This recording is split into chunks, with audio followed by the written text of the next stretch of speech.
Let's be honest, dating today feels like walking through a minefield. Modern women say they're strong, independent, and don't need a man. Traditional women, they're almost extinct. But what do men actually want? Let's break it down if you liked the video. Let's start with, what is a modern woman? The modern woman is often praised as strong, independent, and self-sufficient. She's educated, driven, and makes her own money. She doesn't need a man, and she'll proudly tell you that. On the surface, that sounds like progress. And in many ways it is, but here's where things get complicated. Many modern women have been taught to chase success and freedom above all else. Relationships become optional. Femininity, sometimes viewed as weakness. Traditional roles, outdated. Instead of partnership, dating becomes a negotiation. Instead of love, it's leverage. She's not necessarily looking for a teammate. She's looking for someone who can match her resume. But love isn't a corporate merger. Real connection can't be built on ego, pride, or a constant scoreboard of who brings what. She's independent, but if she can't make space for a man to lead, love turns into a silent power struggle. So, what is a traditional woman? The traditional woman values peace over power. She doesn't see submission as weakness. She sees it as trust. She believes in partnership, not performance. In her world, being feminine doesn't mean being silent. It means being nurturing, loyal, and supportive. She doesn't compete with her man. She complements him. She brings calm energy, emotional stability, and a sense of home. While the modern world may label her old-fashioned, strong men see her as rare and deeply valuable. Why? Because she creates space for masculine energy to thrive. She's not trying to out-earn or out-lead a man, she's trying to walk beside one. Her strength is quiet, her value, immeasurable. She doesn't need to be louder to be powerful. Her presence alone brings peace.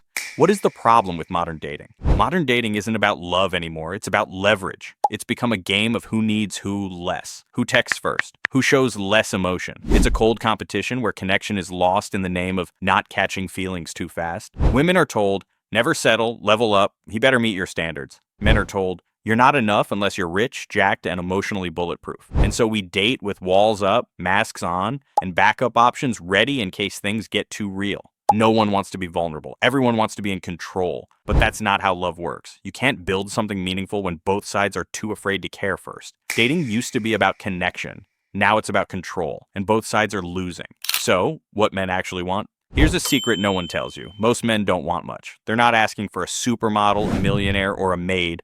What men actually want is peace. Not perfection, not drama, not endless tests, just peace. They want a woman who respects them, not one who constantly compares them to others. They want emotional safety, not emotional games. They want partnership, not power struggles. A man can face the world every day, grind, compete, and fight for his place. But when he comes home, he doesn't want to fight there too. He wants someone who makes life lighter, not heavier. And when he finds a woman who brings that peace, he'll do anything to keep her. Men don't fall for beauty alone. They fall for the woman who makes their soul feel at rest. And there is a harsh truth. Here's the part no one wants to admit.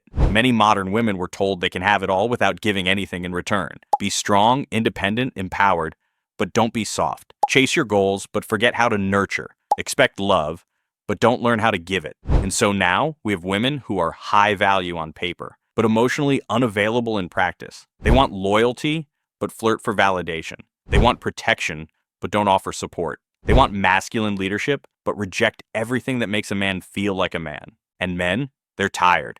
Tired of being told they're not enough. Tired of chasing approval. Tired of being labeled weak for wanting peace. A relationship can't thrive if one side is always proving and the other is always expecting. The impact of feminism, the misinterpretation problem. Feminism began as a fight for equality, fair pay, the right to vote, basic respect. And for that, it was powerful and necessary, but somewhere along the way, the message changed. Now, some women hear, you don't need a man, and translate it into, you're better than a man. They confuse independence with rejection of partnership. They view vulnerability as weakness. And men, they feel like they're constantly walking into a war zone instead of a relationship. True feminism was never about dominance. It was about balance. But the modern interpretation often creates a battle of the sexes. And in that war, nobody wins. Love can't grow in a space filled with superiority, pride, or resentment. When feminism turns into competition, connection dies. Equality isn't sameness, it's synergy. The men are quitting movement. More and more men are quietly walking away from dating, from long-term commitment, even from marriage. Not because they hate women, but because they're tired of feeling unwanted, unappreciated, and unseen. Why invest everything, time, money, loyalty, when they get nothing but tests, disrespect, and rejection in return? Modern dating often feels like a trap. You're expected to lead, but not allowed to lead. You're told to provide, but criticized for being too traditional. You express your needs, and you're labeled insecure. So men quit, not loudly, not with anger, but quietly, internally. They just stop trying. They focus on work, hobbies, and peace. They build lives where they don't feel like they have to prove their worth constantly. Men don't give up on love. They give up on feeling like they're never enough. So how do we fix this mess? What we actually need? How do men and women stop fighting and start understanding again? It starts with honesty. Men must stop pretending they're fine with being disrespected. Women must stop pretending they don't need emotional safety. Both sides need to drop the games and speak the truth. We want real connection. We want loyalty, peace, love, and yes, respect. We need to relearn the value of roles, not as limits, but as strengths. Masculinity and femininity are not enemies, they're partners. We rise when we support each other, not when we try to outdo each other. The solution isn't more independence, it's more interdependence. Two whole people building something greater together. You don't fix relationships with more power, you fix them with more presence, purpose, and peace. If this video hit home, like and subscribe for more real talk. Which of these chapters resonated with you the most? Drop your thoughts in the comments. Bob is reading.